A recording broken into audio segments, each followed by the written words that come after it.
Hello Space Watchers, and welcome back to the third day of IAC here in Milan, and I have the pleasure to be here with Matthias Maeke-Kail, the Aerospace Marketing Manager at TTTech. Matthias, how are you doing? Fantastic. It's been an amazing IAC so far, and I've really enjoyed every minute.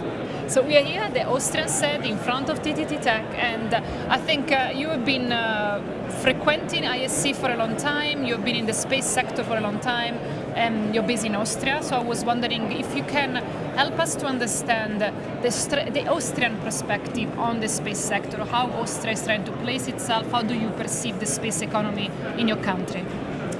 Thank you for the question. Indeed, it's been an amazing journey over the last 10 years. Because when I started working in space was about 15 years ago.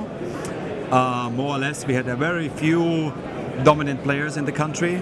They were mainly doing mechanical things, which is kind of an Austrian tradition, like metalworks. Yeah. And then suddenly we arrived, and we had at that time ideas, technology, IP. We had to first explain what is IP. Yeah? Intellectual property, chip IP, software. And then the question was, how do you want to make money with that? So it was very interesting. And now, when I look at the booth that we have now and our neighbors, these are all new companies. So when I got to the first IAC, first of all, there was no exhibition. And then there was, at that time, no Austrian companies comparable to what we see now.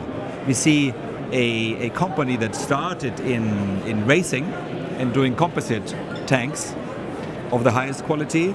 We see electric propulsion on the left side and TTTech. None of them were selling in space 10 years ago. So that's a huge achievement for the Austrian ecosystem. And speaking as of IAC, you say it's been amazing, you've been here for, this is not your first IAC, but how do you feel the IAC has evolved? Because IAC is somehow a reflection of the space domain at large, so what do you see in this year of IAC, how different it's been from the last 10 years? I totally agree. My first IAC was actually in Italy, in Napoli.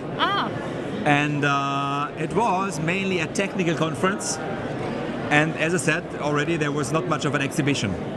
So it was really a scientific event and a lot of talks by the heads of agencies.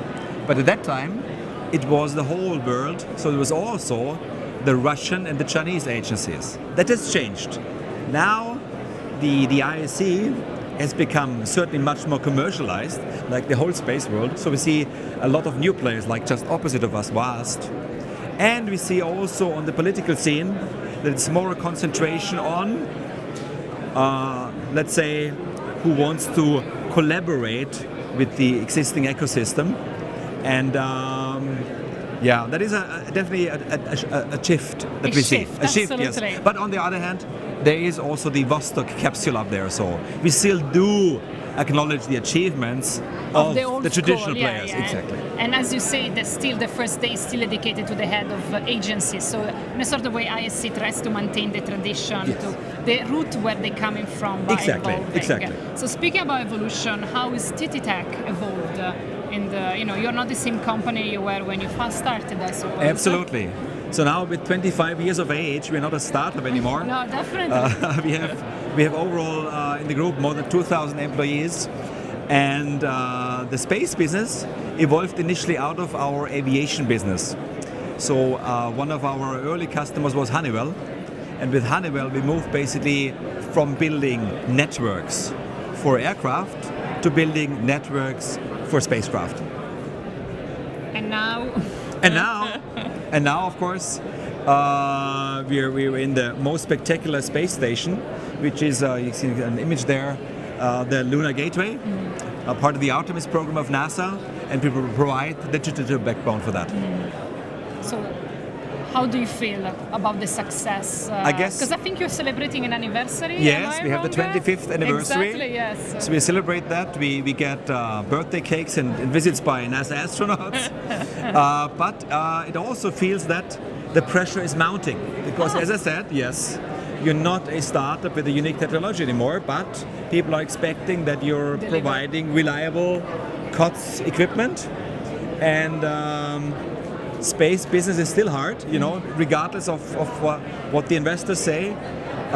Qualifying space equipment is a tremendous effort, and of course an effort of a whole team.